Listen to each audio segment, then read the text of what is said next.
70వ గణతంత్ర దినోత్సవం పురస్కరించుకొని ఇక్కడికి వచ్చేసినటువంటి కేంద్ర మంత్రులు వారి యొక్క అమూల్యమైన సందేశం ఇవ్వాల్సిందిగా ఉండదు. కొంచెం వైడ్ అయిపోతాను అందరూ తెలంగాణ రాష్ట్ర ఉపాధ్యక్షులు గౌరవనీయులు పెద్దలు శ్రీ చింతలం రామచంద్రారెడ్డి గారు 2 నిమిషాలు మాట్లాడుతున్నారు.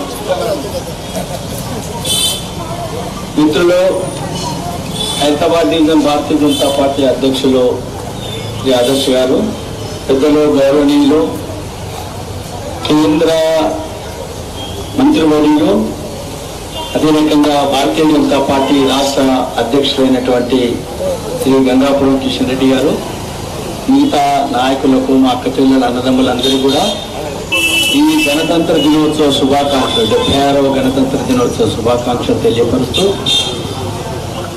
మనమందరం కూడా డాక్టర్ బాబాసాహెబ్ అంబేద్కర్ గారు రచించినటువంటి రాజ్యాంగాన్ని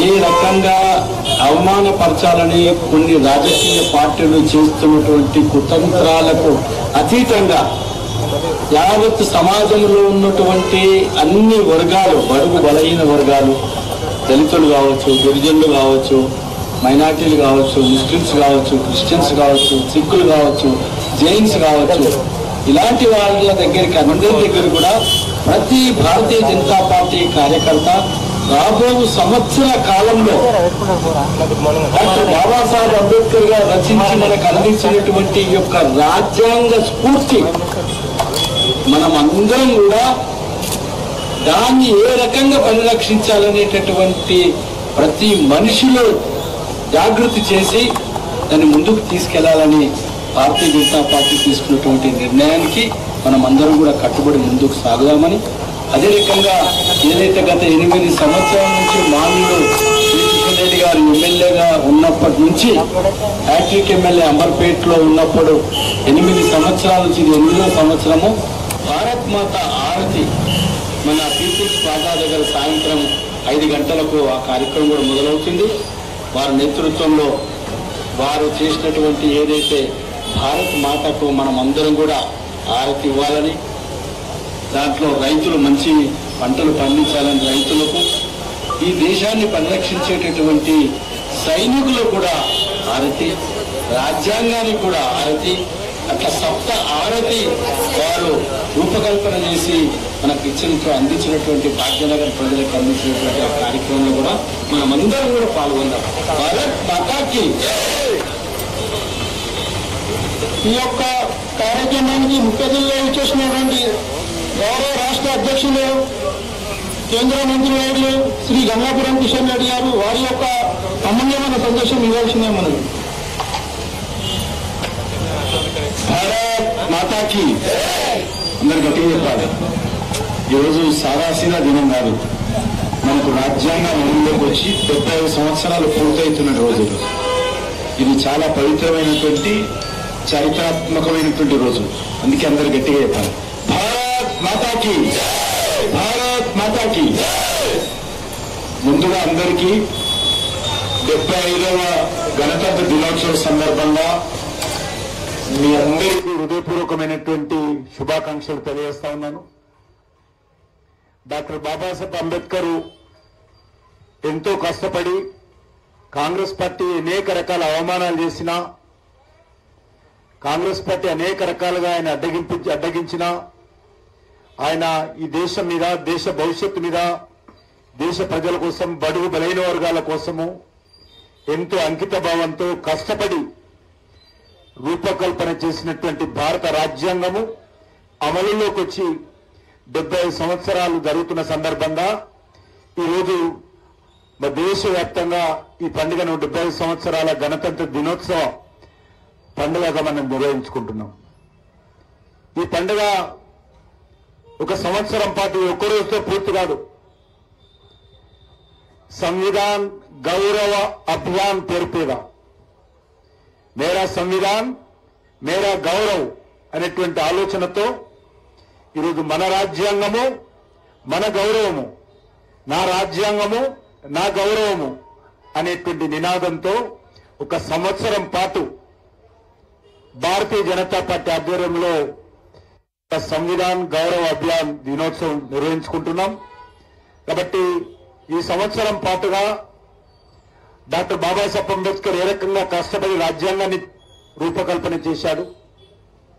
గత 70 సంవత్సరాలుగా కాంగ్రెస్ పార్టీ రాజ్యాంగాన్ని ఏ రకంగా తూర్పుపరిచేటువంటి ప్రయత్నం చేసింది, దీని యొక్క ప్రాధాన్యత తగ్గించేటువంటి ప్రయత్నం చేసింది, రాజ్యాంగ విరుద్ధంగా ఏ రకంగా పరిపాలన చేసింది, ప్రజలకు చెప్పేటువంటి ప్రయత్నం చేయాలి. అదేవిధంగా నరేంద్ర మోడీ గారి నాయకత్వంలో ఈ యొక్క రాజ్యాంగాన్ని గౌరవాన్ని పెంచేటువంటి ప్రయత్నం మనం చేశాము. అదేవిధంగా డాక్టర్ బాబాసాహెబ్ అంబేద్కర్ యొక్క గౌరవాన్ని పెంచేటువంటి ప్రయత్నం చేశాము. బతుకున్నన్ని రోజులు కాంగ్రెస్ పార్టీ డాక్టర్ బాబాసాహెబ్ అంబేద్కర్ ని అడుగడుగునా అవమానం చేసింది. ఆయన 2 సార్లు ఎన్నికల్లో పోటీ చేస్తే కాంగ్రెస్ పార్టీ ఆనాటి ప్రధానమంత్రి నెహ్రూ స్వయంగా అంబేద్కర్ వ్యతిరేకంగా ఆయన కాన్స్టిట్యున్సీలోకి వెళ్లి అంబేద్కర్ ను ఓడించాలని పిలుపునిచ్చి 2 సార్లు పట్టి ఓడించినటువంటి పార్టీ డాక్టర్ బాబాసాహెబ్ అంబేద్కర్ ను అవమానించినటువంటి పార్టీ కాంగ్రెస్ పార్టీ.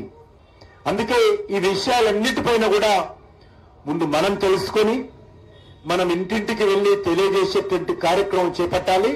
అదే సంవిధాన్ గౌరవ అభియాన్. వచ్చే సంవత్సరము 2026 జనవరి 26న జరిగేటువంటి గణతంత్ర దినోత్సవం వరకు కూడా సంవత్సరం పార్టీ కార్యక్రమాలు కొనసాగుతాయి. దాంట్లో మనమందరం కూడా మన బస్తీలలో మన డివిజన్లలో ఇంటింటికి వెళ్లి ప్రజలను చైతన్యం చేసేటువంటి కార్యక్రమం. డాక్టర్ బాబాసాహెబ్ అంబేద్కర్ అంటే మనకు ఏ రకమైనటువంటి గౌరవం ఉంది. ఆయన జన్మించిన స్థలము మధ్యప్రదేశ్ లో మాహులో అద్భుతమైనటువంటి ఒక పవిత్ర స్థలంగా కట్టడం జరిగింది మోడీ గారు వచ్చిన తర్వాత. కాంగ్రెస్ ఎప్పుడు కూడా నెహ్రూ గురించి, ఇందిరాగాంధీ గురించి పేర్లు పెడతారు, యూనివర్సిటీలకు పేర్లు పెడతారు, ఎయిర్పోర్ట్లకు పేర్లు పెడతారు, అనేక రకాల పథకాలకు పేర్లు పెడతారు తప్ప డాక్టర్ బాబాసాహెబ్ అంబేద్కర్ పేరు ఎక్కడ పెట్టలేదు. ఆయన జన్మించినటువంటి స్థలంలో ఎవరు పట్టించుకోలేదు. నరేంద్ర మోడీ గారు ప్రధానమంత్రి అయిన తర్వాత అద్భుతంగా ఒక స్మారక కేంద్రాన్ని ఆయన జన్మించిన స్థలంలో పెట్టారు.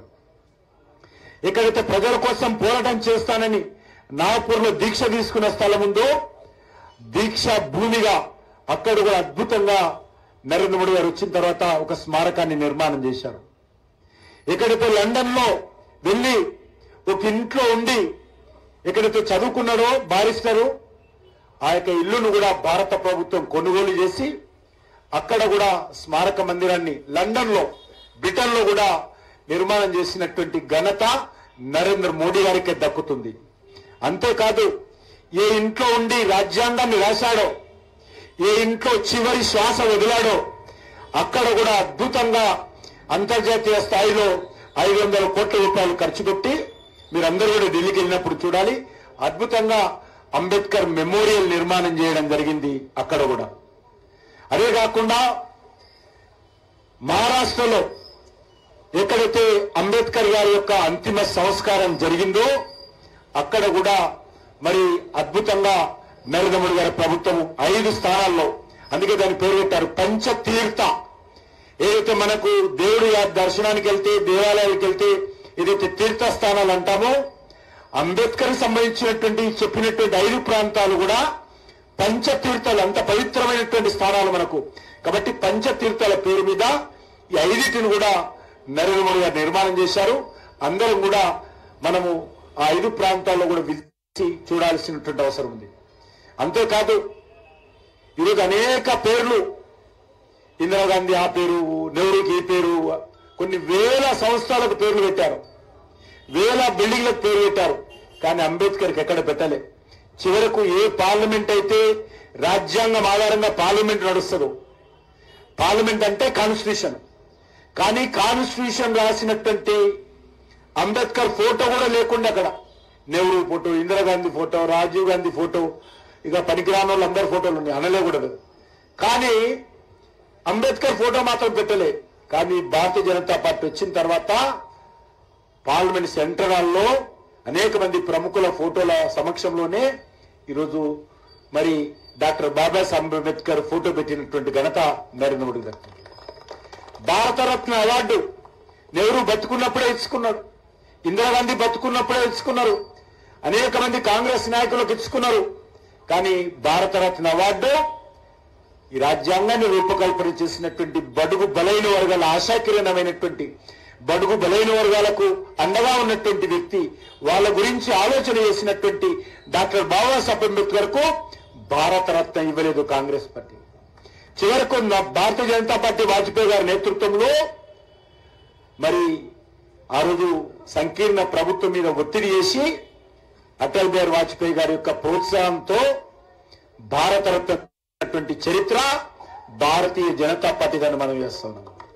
అందుకే అనేక విషయాలలో మనము అంబేద్కర్ స్ఫూర్తితో, అంబేద్కర్ అడుగుజాడల్లో కోసం పనిచేసేటువంటి పార్టీ భారతీయ జనతా పార్టీ, పనిచేసేటువంటి ప్రభుత్వమే నరేంద్ర మోడీ గారి ప్రభుత్వము.